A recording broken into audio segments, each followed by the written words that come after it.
Gym তুমি কত cute, যদি তুমি আমার সাথে কথা বলতে পারতে কত ভালো হতো বলো তো। আরে আমার বাড়িতে এত সুন্দর ছেলে কোথা থেকে এলো? কি তুমি ডাকলে আমি চলে এলাম, দেখেছো? আরে তুমি কি আমার জিম? হ্যাঁ আমি তোমার জিম। ও মাই গড, তুমি প্যান্ট না পরে কেন এসেছো? যাও প্যান্ট পরে এসো। ওকে দেখলে মনে হয় না যে ও আগে মাছ ছিল। যাক, যা হয়েছে ভালোই হয়েছে। জিনি আমি যাই গিয়ে স্নান করে আসি। আরে তুমি তো এক্ষুনি স্নান করে এলে। কখন? আরে এক্ষুনি তো তুমি স্নান করে এলে, তুমি ভুলে গেছো? ও মনে পড়েছে, মাছেরা তো 7 সেকেন্ড পরে সব ভুলে যায়। জিম তুমি জানো আমি কে? না আমি তোমার গার্লফ্রেন্ড, তুমি আমার বয়ফ্রেন্ড। যা বললাম মনে থাকবে তো? আচ্ছা গার্লফ্রেন্ড মানে কি আস্তে আস্তে সব বুঝতে পারবে। আমি আছি তো, কোনো চিন্তা নেই। চলো আমার সাথে। আরে দাঁড়াও, কে তুমি? ও ভুলে গেছো আমি তোমার গার্লফ্রেন্ড। চলো এবার। ও আচ্ছা হ্যাঁ চলো। এই মেয়ে তুমি কে?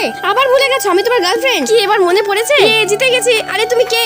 আবার ভুলে গেছে। এই কোন পাগলের পাল্লায় পড়েছি আমি? Hi handsome, how are you? আমরা কি তোমার বন্ধু হতে পারি? কাবাব মে হাড্ডি দ্বারা দেখাচ্ছি মজা। ওর থেকে দূরে থাকো, ও আমার বয়ফ্রেন্ড। এক্সকিউজ মি ম্যাডাম, কি আপনি? ও মাই গড, আবার সব ভুলে গেছে। এখন সবার সামনে আমাকে হেনস্থা হতে হবে। আরে ভয় পেয়ে গেলে, আমি তো মজা করছিলাম। ওই আমার গার্লফ্রেন্ড। তার মানে তোমার সব মনে আছে? এই দেখো আমার গার্লফ্রেন্ডের লম্বা চুল, মুখে একটা কিউট হাসি, আর সে খেতে খুব ভালোবাসে।